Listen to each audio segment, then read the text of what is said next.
Namna rahisi ya kuongeza mauzo ya biashara yako ni wewe kuwa mteja wa kwanza. Kivipi? Miaka kadhaa iliyopita nilikuwa napenda sana kusoma vitabu. Sana, bookshop zote nilikuwa nazunguka ndani ya nchi na nje ya nchi. Sasa nikagundua wauza vitabu wengi hawasomi. Yaani unakuta mtu anauza vitabu, unaongea naye hata dakika 5 bado hajajua wewe unataka usome kitabu gani. Na siku moja nilikuwa Kenya, Nairobi. Nimeenda kwenye bookshop, nikakuta yule muuzaji ni msomaji wa vitabu sana, kwa sababu nilivyoongea naye tu dakika 2 akajua mimi natakiwa nisome kitabu gani. Akaniambia, wewe unatakiwa usome hiki, unatakiwa usome hiki, usome na hiki na hiki na hiki. Aliniambia vile kwa sababu anavifahamu vitabu vyake.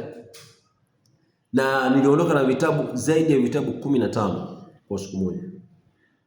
Kwa hiyo sasa sio tu kwenye vitabu, biashara nyingi, watu wengi wao sio wateja. Yaani sio lazima uwe mteja moja kwa moja, ila uwe tayari kuitumia product yako. Uwe tayari kuitumia. Ukiwa tayari kuitumia, ikikuvutia kuitumia, maana yake ni rahisi wewe kumshawishi mtu. Kwa sababu gani? Tunavyoongea sisi, communication sio maneno tu, ni pamoja na body language ama vibration ambayo unaiweka kwenye maneno yako. Unavyomwambia mtu kitu inategemea ile maneno umewekea hisia ya namna gani. Kama ni hisia ya kweli kwamba unachokisema unamaanisha, understanding yake, yani atakavyoelewa ni tofauti na mtu ambaye ameongea maneno hamaanishi chochote. Hamaanishi kwamba kitu hicho ni sawa ama si sawa. Umeelewa?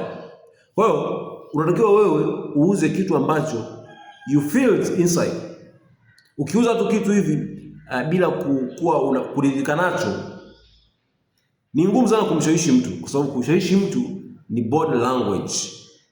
Sawa? Sio tu maneno, ni pamoja na hisia ambazo unaweka kwenye maneno. Sawa? Nataka nikupe vitabu ujifunze zaidi. Kitabu cha How to Sell Anything to Anybody, hicho hapo.